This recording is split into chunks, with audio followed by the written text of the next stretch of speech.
This poor black waitress helped an old man in the heavy night rain. But what happened the next morning was what she never expected.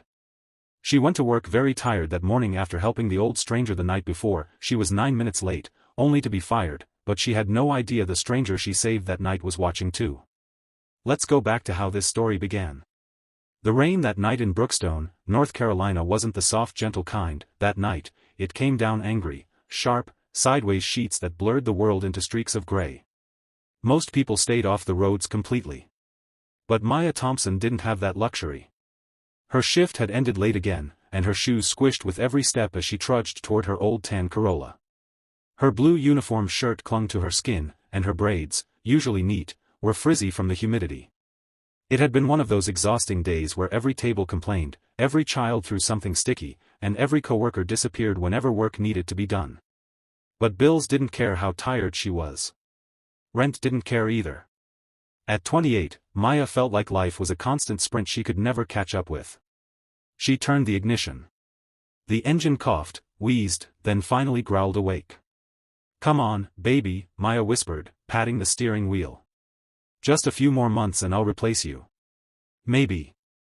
As she eased onto the dark highway, the rain hammered down so hard the wipers sounded like they were protesting. Every few seconds, lightning ripped across the sky, turning the road into a flashing blur. She hated driving in storms. But her apartment was 15 minutes away, and she just wanted to crawl into bed. 5 minutes into the drive, she saw it. A car, no, a very expensive car, sat crooked on the shoulder. Black. Shiny even in the rain. Looked like the kind of car she only saw in magazines at the barber shop. The hazard lights blinked weakly, barely cutting through the storm. And beside the car, a man. An older man, maybe late 60s. White hair plastered to his head. Dress shirt soaked through. One hand holding a briefcase over his head like a useless umbrella. He looked completely miserable. Maya slowed down. Her stomach tightened with caution. It was late. The kind of late her mother always warned her about. But then she saw the way the man's hand shook as he tried to dial something on his completely drenched phone. And she couldn't keep driving. Not when she'd want someone to stop if that were her granddad standing in the storm. She rolled her window down a crack. "You good, sir?" she called out over the pounding rain. The man turned, startled. "My car died," he sputtered. "No tow company is answering. I think I'm a little lost." Lost was an understatement. This stretch of road was practically forgotten. Cell service barely existed. And the nearest gas station was miles away. "You'll freeze out here," Maya said, unlocking the passenger door. "Get in.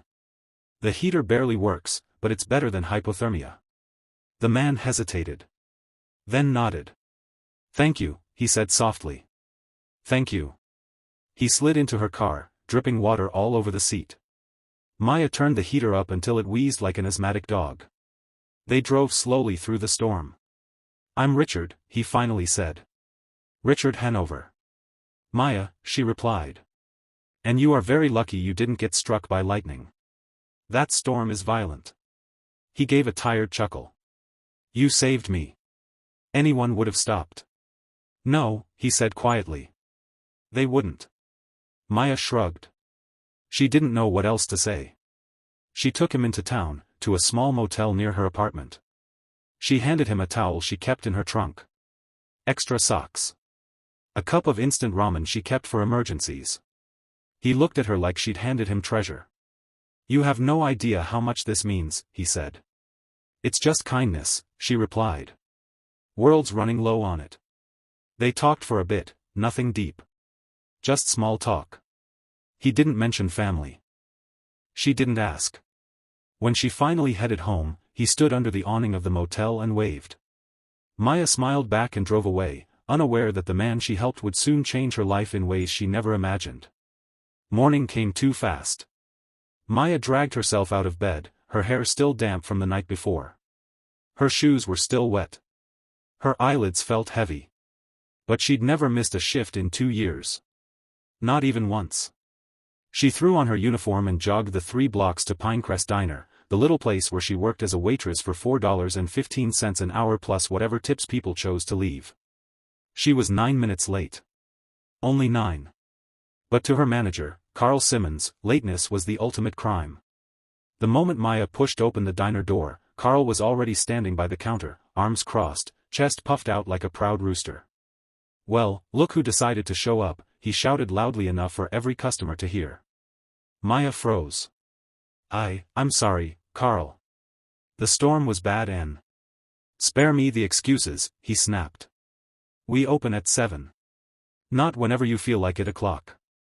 A couple in a booth turned to watch. The younger cook paused mid-spatula flip. A regular customer shook his head sympathetically. Maya swallowed hard. "I had to help someone last night." An older man. Carl threw his hands up dramatically. "Oh, so now you're running charity missions? That why you're late?" Maya's cheeks burned. "That's not what I meant."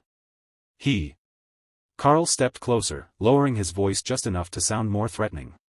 "You think kindness pays your rent? You think good deeds keep this place running?" "I'm trying," she whispered. "Try harder somewhere else." Maya blinked. What do you mean?" Carl smirked.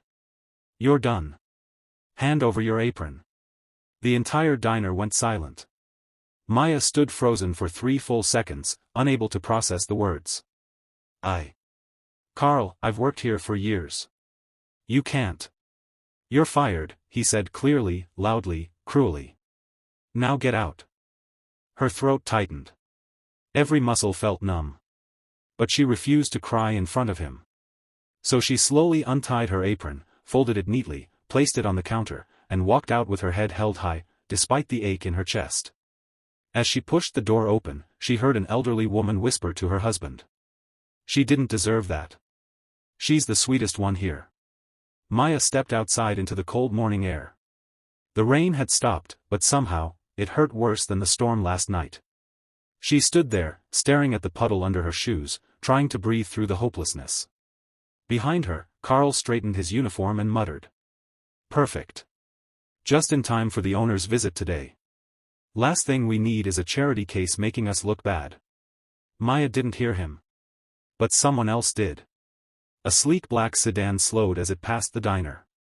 The tinted window lowered slightly. Inside was Richard Hanover. He watched her walk toward the bus stop, her shoulders tight with sadness. He frowned. "So this is where you work," he murmured. "And that's how they treat you?" He pressed his foot to the gas. And drove away with a plan slowly forming. By noon, Pinecrest Diner was buzzing with energy. The owner was coming. No one had ever seen him. They only knew his name, Theodore Hanover. Rich businessman. Owned restaurants across the state. Demanded perfection. Carl paced around wiping imaginary dust off tables. "Look alive, people. He'll be here any minute." At exactly 12:45, the door opened. The bell chimed once. A tall older man stepped in wearing a charcoal suit and polished shoes. His silver hair was neatly combed. His posture was straight and calm, commanding without effort. The diner went silent. Carl rushed over, smiling so hard it looked painful. "Mr. Hanover. Welcome. Everything's perfect, ABC graded kitchen, spotless floors, excellent staff." But Hanover wasn't looking at him. He scanned the entire diner slowly and said. "Where is she?" Carl blinked.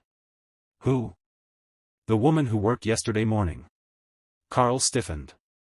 "Oh, her. Maya Thompson. I fired her. Always late. Bad attitude. Not someone who reflects well on your business." Hanover turned to the other employees. "Is that true?" The cook, Leo, rubbed the back of his neck. "No sir. Maya worked harder than the rest of us put together. She's never had an attitude." Hanover nodded once. Then looked at Carl. "Call her," he ordered. Carl's smile faltered. "Sir, that won't be necessary. I said call her." 10 minutes later, Maya walked into the diner, confused and anxious. She still wore her wrinkled uniform shirt and carried her old jacket. Everyone turned to stare. Hanover stepped forward, his voice softer than before. "Maya," he said. "I believe you and I met last night." Her eyes widened in shock. Why, you're Theo Hanover? As in, the owner? He nodded. You helped me in the rain. When no one else stopped. You didn't ask for anything. You just cared. Maya's throat tightened. He continued. Today, you were punished for your kindness. That doesn't sit well with me. He turned to Carl. Effective immediately, Maya will return as assistant manager. Carl stumbled forward. That's absurd. She doesn't. And as for you, Carl. Hanover paused. You are being demoted. Carl's jaw dropped. No, wait. You don't get to humiliate my employees. Not anymore. The staff clapped quietly, some openly smiling.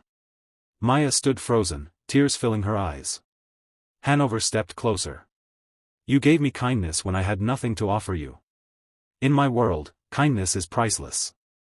Maya exhaled shakily, overwhelmed. This wasn't just a second chance. It was a miracle. The next few weeks changed everything. Under Maya's new leadership, the diner came alive again. Customers smiled more. Service became smoother. The staff actually seemed happy. But not everyone was. Carl simmered with resentment. He forced smiles, but his eyes held something darker.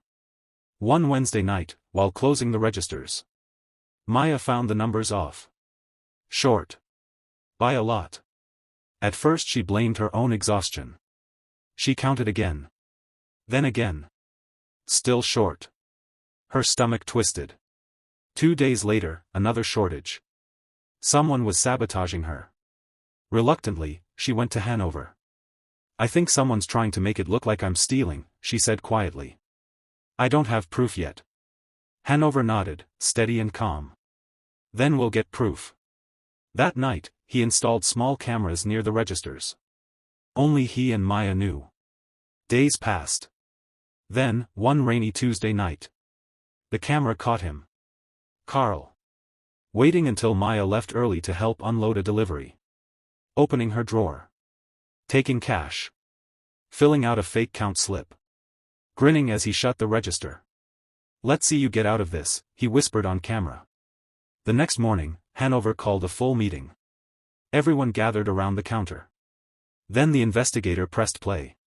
The video rolled. Every second more damaging than the last. Carl went pale. That's fake. She set me up. But no one believed him. Hanover stepped forward. You tried to destroy the reputation of the woman who saved my life, he said. And for that, you will answer. 2 officers stepped into the diner. Carl screamed as they cuffed him. But not a single employee looked up. Maya stood quietly, her hands clasped in front of her. Hanover turned to her. You handled this with grace, he said. Many wouldn't. She swallowed hard. I've learned, some storms you just have to stand through. 6 months passed. The diner had transformed, brighter, happier, more welcoming. The sign above the door now read. Sunrise Corner Diner. A place made of second chances. People came from all over town because they heard the story of the woman who helped a stranger in the rain. Maya became the heart of the diner. The staff loved her. Customers adored her. Even the newspapers wrote about her. One evening, Hanover stood up in front of the entire staff. I have one more announcement, he said. Everyone quieted. Maya isn't just assistant manager anymore. He handed her an envelope, legal papers. She's now co-owner of the diner. Gasps filled the room. Applause broke out. Some employees cried. Maya's hands trembled as she held the documents. Mr. Hanover. I don't know what to say. You deserve every bit of this, he said. You restored the soul of this place. Later that night, as Maya stepped outside to catch her breath, she saw someone across the street. Carl. Cleaning car windshields at a cheap car wash. His shoulders hunched. Eyes tired. Nothing left of the pride he once had. She walked over slowly. He stiffened when he saw her. Without a word, she handed him a sealed envelope. What is this? He muttered. Your name's on it, she said softly. Open it when you're ready. Then she walked away. Carl tore open the envelope. Inside was a donation receipt to a local rehab and job reentry program, in his name. And a short handwritten note. Everyone deserves a second chance. I got mine. I hope you find yours. Maya. Back at the diner, Maya flipped the sign in the window from closed to open. A new day. A new beginning. As the first customer walked in, shaking rain from his coat, Maya greeted him with her warm smile. Good morning, she said.